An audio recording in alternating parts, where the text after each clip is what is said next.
Hello! Bienvenue chez les Mères Nature, le podcast qui t'accompagne à toutes les étapes de ta grossesse. 2 fois par mois, c'est une petite parenthèse où l'on parle de comment bien vivre sa grossesse au naturel. Ce podcast t'est proposé par Gariguette. Nous sommes 2 sœurs. Moi c'est Cécile et moi c'est Livia. Pour t'accompagner au mieux, nous te présentons un professionnel de la grossesse à chaque nouvel épisode qui vient te livrer tous ses secrets. Et tu peux nous retrouver sur Instagram, sur gariguette au pluriel-fr, où tu y trouveras plein de conseils. Bonne écoute! Aujourd'hui, nous sommes très heureuses de vous proposer ce 2e épisode aux côtés de Pauline Benaroche, diététicienne et spécialiste de la nutrition féminine.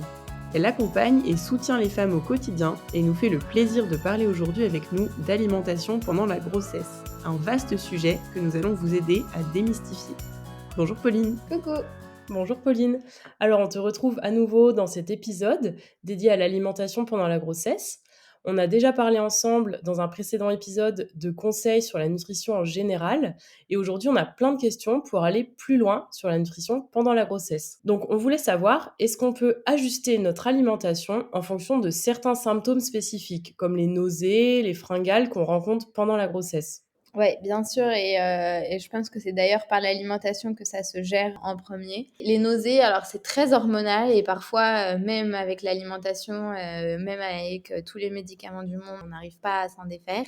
Mais l'alimentation peut vraiment aider, notamment en fractionnant l'alimentation, c'est-à-dire en faisant des petits repas mais réguliers. Parce qu'un estomac vide provoque des nausées, mais un estomac trop plein provoque aussi des nausées. Donc, il faut trouver son équilibre. Il y a aussi souvent des aliments qui sont très forts en goût ou en odeur qui peuvent déclencher les nausées. Donc ça, on essaye de les éviter le temps des nausées. Parfois, la préparation des repas induit des nausées parce que les odeurs sont un peu décuplées ou modifiées, donc ça déclenche des nausées. Donc dans ce cas-là, on laisse la cuisine à son cher et tendre ou sa chère et tendre. Ensuite, qu'est-ce qui pourrait soulager les nausées? Les aliments qui sont assez neutres, comme les pommes de terre, les pâtes, le riz en général, ça passe très bien pendant les nausées. Tout ce qui est crackers, biscottes, tout ça, ça passe très bien aussi parce que c'est très neutre. Donc ça, éviter de manger trop chaud les aliments parce qu'en fait, en mangeant chaud, ça décuple aussi les odeurs et donc si on peut manger soit tiède ou à température ambiante, ça peut aussi diminuer les nausées ou même frais. Pour les gérer, on essaye de tenir un petit journal pour voir s'il y a des aliments qui déclenchent les nausées ou d'autres qui n'ont pas trop d'effet. On essaye de pas trop boire pendant les repas pour pas augmenter trop le volume de l'estomac et le remplir d'eau alors qu'on pourrait le remplir de nutriments intéressants.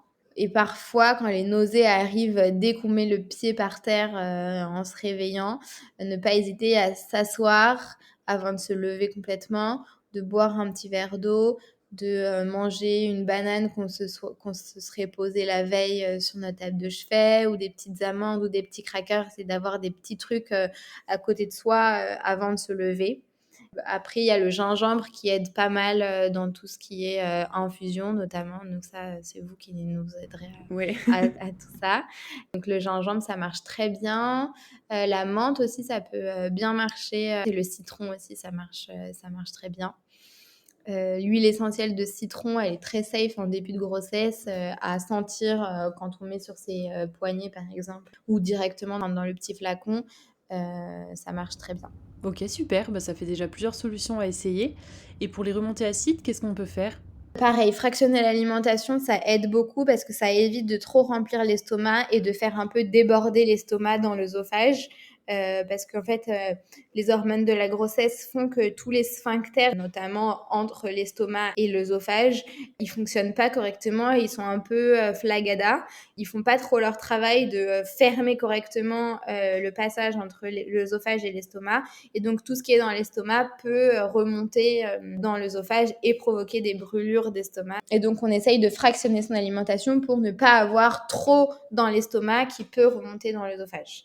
Donc ça, c'est le premier conseil. Le deuxième conseil, c'est d'éviter d'aller s'allonger directement après avoir mangé parce que ça, c'est très physique. quand on passe de la position debout à la position allongée, forcément, tout ce qu'il y a dans l'estomac peut remonter dans l'œsophage et provoquer des brûlures d'estomac. OK. OK. Alors du coup, on a parlé de symptômes qui sont vraiment liés à la grossesse. Sur un petit peu un autre sujet, est-ce que tu peux nous parler de la prévention ou alors de la gestion du diabète pendant la grossesse? Ouais. Alors le diabète gestationnel, déjà, ce qu'il faut savoir, c'est que c'est complètement indépendant de ce qu'ont mangé les mamans avant ou au début de leur grossesse. C'est pas parce qu'une maman a mangé sucré en début de grossesse qu'elle va avoir un diabète gestationnel. Donc à ce niveau-là, il faut vraiment rassurer les mamans qui ont du diabète gestationnel, c'est pas de leur faute. Le diabète gestationnel, il arrive parce que le corps, naturellement, pendant la grossesse, a une modification du métabolisme des glucides pour faire grossir le bébé et rendre le sucre disponible pour le bébé. Donc, il y a constamment une sorte d'hyperglycémie pendant la grossesse. Après, quand il y a trop de sucre dans le sang, l'insuline, donc qui est sécrétée par le pancréas, a pour rôle de faire baisser la glycémie. Et donc, dans des cas où la glycémie est trop élevée constamment, le pancréas travaille, mais arrive plus à faire baisser la glycémie et donc il y a un diabète gestationnel. Mais c'est pas l'alimentation qui pose problème, c'est le pancréas qui est fatigué et qui arrive plus trop à faire son travail correctement. Donc à ce niveau-là, il faut vraiment rassurer les mamans. Mais en revanche, comme je vous ai dit tout à l'heure qu'il y a quand même une modification du métabolisme des glucides pendant la grossesse, je pense que c'est très intéressant pour toutes les femmes, qu'elles soient en diabète gestationnel ou non, de faire attention à leur variation de glycémie et d'éviter de consommer des aliments trop riches en sucre isolés dans leur journée. Alors, pendant la grossesse, on passe par, des émotions fortes et ça peut nous impacter dans notre façon de manger. Est-ce que tu peux nous dire, voilà, ce lien qu'il peut y avoir entre l'alimentation et nos émotions? Ouais, l'alimentation, elle devrait pour tout le monde être source de plaisir et donc dans des cas où, on est un peu stressé, on est un peu, dépassé, par, la grossesse, et tout ce qui se passe, parfois, on a besoin, de se faire plaisir dans l'alimentation. Et de respecter ses envies et son plaisir. La grossesse, c'est pas une maladie, c'est pas on doit manger absolument ci, ça pour avoir un beau bébé. On peut très bien manger une pizza et avoir un très beau bébé. C'est complètement compatible. Et pour moi, voilà, la frustration, elle a toujours pas sa place, encore moins pendant la grossesse. Et donc, quand on a une alimentation équilibrée la plupart du temps, il y a aucune culpabilité à avoir, sur le fait de se faire plaisir, de temps en temps dans son alimentation. OK. D'accord. OK, c'est clair. Ouais, c'est très clair. Et par rapport à l'accouchement qui termine, en beauté ce gros besoin d'énergie qu'ont les femmes enceintes, comment on gère son alimentation avant et ou après l'accouchement? C'est vrai que l'accouchement, c'est un marathon, donc il faut s'y préparer. En ayant mangé bien équilibré, sur le long de la grossesse, on a fait le plein de tous les nutriments dont on a besoin pour avoir toute l'énergie possible, pour le travail et l'accouchement. Donc ça, c'est pour l'accouchement. Mais ensuite, après l'accouchement, il faut se remettre de son effort, énorme et ça passe notamment, par, l'alimentation et je dirais le repos. Mais le repos, quand on vient d'accoucher, il est quand même difficile à avoir et donc on essaye de l'avoir au moins par l'alimentation et là, le meilleur conseil que je peux donner, c'est de préparer en avance, des petits plats, pour récupérer correctement de l'accouchement. D'accord, oui, c'est vrai que j'ai vu dans le guide que tu as sorti qui propose des recettes et des menus, que tu parles souvent du 4e trimestre et que pour le préparer, le congélateur est notre meilleur ami. Exactement. OK. Alors, tu peux nous parler du concept des 1000 premiers jours? Comment de la conception aux 2 ans, tout impacte le bébé?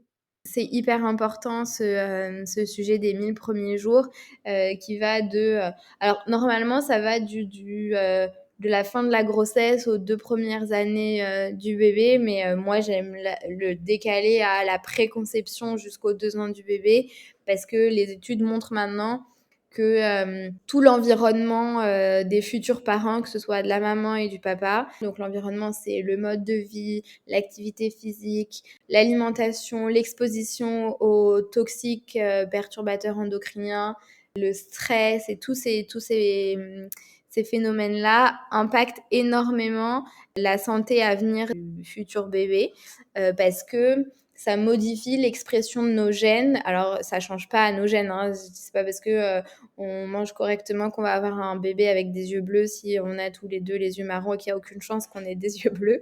Mais il y a certains gènes qui peuvent s'exprimer plus ou moins bien et qui peuvent être impactés par l'environnement des futurs parents. Et donc, c'est en ce sens-là que pour moi, la période de préconception est très importante. La période de grossesse aussi, parce que c'est une période où il faut essayer de limiter les expositions à tout ce qui est perturbateur endocrinien pour éviter qu'il y ait soit des malformations génitales, soit des mutations génétiques qui pourraient arriver parce qu'on ne fait vraiment pas attention. Encore une fois, j'essaye au max d'être la moins alarmante possible et la moins flippante possible. Je ne dis pas parce que vous utilisez telle marque de shampoing, alors c'est sûr qu'il va manquer un testicule à votre bébé. Enfin, pas du tout. Mais voilà, c'est sûr qu'en multipliant les contacts aux perturbateurs endocriniens, il y a plus de risques. Un risque, c'est pas un fait vérifié, c'est juste un risque d'avoir des petits soucis génétiques. Donc ça passe pendant la grossesse et pendant les 2 premières années du bébé, il a besoin d'un environnement le plus sain possible pour se développer dans les meilleures conditions. Et d'ailleurs, est-ce que les femmes qui venaient te voir pendant leur grossesse reviennent te voir avec des questions concernant la nutrition de leurs enfants ? Oui, ça arrive souvent pour la diversification alimentaire quand elles sont un peu perdues. D'accord, donc tu gères les bébés aussi. Ouais. Et sinon, j'étais étonnée, j'avais lu sur ton site qu'en fin de grossesse, le fœtus pouvait percevoir une saveur du liquide amniotique en fonction de ce qu'on mange. Est-ce que tu peux nous expliquer un peu ça ? Ouais, en fait, le bébé, quand il est dans le ventre de sa mère, à partir d'un certain moment, il va boire le liquide amniotique. D'ailleurs, je pense qu'on peut le voir aussi parfois aux échographies. On peut voir le bébé qui boit et qui déglutit le liquide amniotique. Et en fait, le liquide amniotique, il prend le goût et l'odeur de ce qu'on a mangé, du curry, de l'ail, des aliments qui sont un peu forts comme ça. Donc, c'est à ce moment-là que la diversification alimentaire commence. Pareil pour le lait maternel qui prend le goût de ce qu'on mange. Et donc, c'est tout au bénéfice du bébé que de pouvoir avoir une palette de goûts différents pendant la grossesse et l'allaitement. D'accord. C'est dingue. Ok, ouais. Alors, pour terminer, on a cette question qu'on aime poser à nos invités. Quel petit secret tu aimerais donner à toutes les mères nature qui nous écoutent ? Alors, j'en ai 2 petits. Un, pendant la grossesse, c'est de se faire confiance et de se faire plaisir. Et en prévision de l'accouchement, prenez le temps de vous faire des petits plats dans votre congélateur, vraiment, j'insiste. Même si c'est passer des heures en cuisine, debout et vous fatiguer, vous serez tellement contente d'avoir après à juste mettre un petit plat au four et ne pas avoir à penser à ce que vous allez faire à manger, que ce soit vous ou votre conjoint ou conjointe. C'est un tel chamboulement dans une vie de parent que d'accueillir un petit bébé, que de savoir que vous n'avez pas à penser à l'alimentation et que tout ce que vous allez manger est en plus hyper équilibré. Vous allez être tellement contente de l'avoir fait. Enfin, vraiment, quand les mamans le font, elles me remercient trop de leur avoir donné ce conseil parce que vraiment, c'est un game changer, quoi. Ok, ça Ok. marche, c'est noté. Merci pour tes petits conseils avisés, en tout cas, et pour tous ceux que tu nous as donnés tout au long de ces 2 épisodes. Oui, merci. Merci beaucoup, Pauline. On a passé un super moment avec toi. Et puis, on te souhaite une très bonne continuation. Merci à vous aussi. À bientôt. À bientôt. À bientôt. Merci d'avoir écouté cet épisode. Nous espérons que tu as passé un très bon moment en notre compagnie. N'hésite pas à t'abonner et à commenter. On se retrouve dans 2 semaines. Et en attendant, rejoins vite notre communauté sur Instagram.